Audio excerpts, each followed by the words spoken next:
Hawks, what's with the gun? I'm using it to protect myself, Frank. From whom?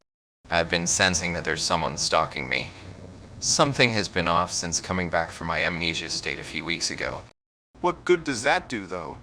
There's probably a reason they call these things peacekeepers. Now walk away and pretend you saw nothing. I have to put it away somewhere yet again. So, you have a gun in your office now?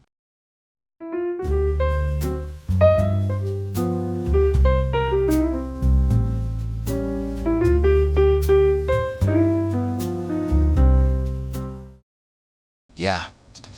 I never considered myself to be the gun type, but apparently this flashback depicts me as having one. Don't know what to make of it, Doc. Pardon me if it seems obvious, but this seems like a presentation of Chekhov's gun through the form of a flashback. Chekhov's gun? It's a trope based on the idea that if you see a gun somewhere in a story, it's going to find its use later. Otherwise, the inclusion of it for no reason comes off as sloppy writing. So, what do we think it has to do with my flashbacks? Given that your flashback simply ends with you saying you have to put it away somewhere, I'm guessing if you have another flashback in the future, said gun will make an appearance again. Well, that's lazy. It's your flashback, Hawks. I was just hoping there could be more meaning to it. Like, you didn't see this coming. Holy shit. Bang. Why would you bring that in here? Because I wanted to turn this session around a bit. Until you saw the gun staring directly at you, you trusted me into not bringing it in here. That trust has to mean something, Doc. I've never taken you as the paranoid type, Hawks. Also, that flashback never happened.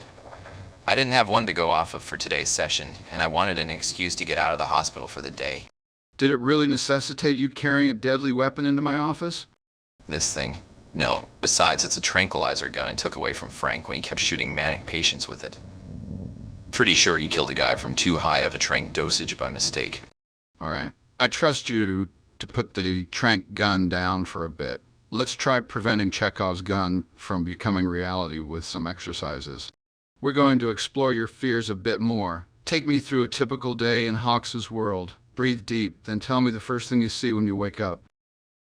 I see my idiotic doctors, Randall, Frank, and Leslie. I somehow have information on the patient of the day, but I don't remember them telling me those symptoms or myself seeing the patient. Yeah, that's a bit weird. You can't think back a bit further in the day. No, like I have no connection to the outside world at all. That's a bit odd. It seems your memories are being suddenly selective, as you've definitely talked about being outside in the past. Nothing's coming to me. All right, then let's move forward in your average day. My idiots don't come up with good ideas, so I come up with one myself, yelling at Tracy towards the end. Is it always a stupid idea she has? She's never been right about anything. Anyways, in the midst of talking to her that something happens to the patient, not a single one of my doctors has a fucking clue what's going on. So they listen to the alarm go off when the patient's coding and run around looking for a window to jump out of. When that happens, they all pile back into my office like puppies who ran away from some governor in South Dakota, and I yell at them because their stupid idea nearly got the patient killed. That's oddly specific yet disturbing. So, after the whole yelling at them thing, I get lunch with Johnson, talk about our patients, and tend to have an epiphany here. there, that's what I want to hear. You have some sort of epiphany. What leads you to it? Something about our conversation. Hawks, let's try something. Let's pretend I'm Johnson for a second. You're coming to lunch after a typical yelling session at your idiot doctor's. Sorry, Hugh, it's not you, but roleplay tends to turn me off. Especially when it involves Johnson in your mouth. I mean, I didn't mean to phrase it like that. Let's try it anyway. Close your eyes and immerse yourself into the cafeteria. This is really bad, but fine. Closing my eyes. Hello, Johnson.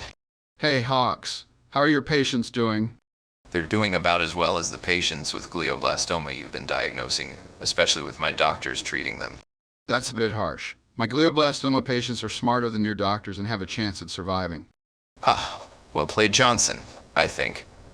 I may have figured this case out. Hawks, are you all right? I'm sorry I'm not wearing the right equipment.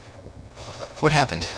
We're going through a typical day in your life, and you passed out upon having an epiphany in the lunch segment of your day. What was the epiphany? I don't know. I was kind of hoping you could tell me. I don't really remember what we're doing, Doc. I'm sorry. It's not your fault, Hawks. You may have been dehydrated or had a vivid flashback that you won't remember immediately. I'm sorry for putting you through that kind of stress. I think I'm just gonna go home. I don't feel great. If I happen to remember anything, I'll bring it up at our next appointment. Have a good evening.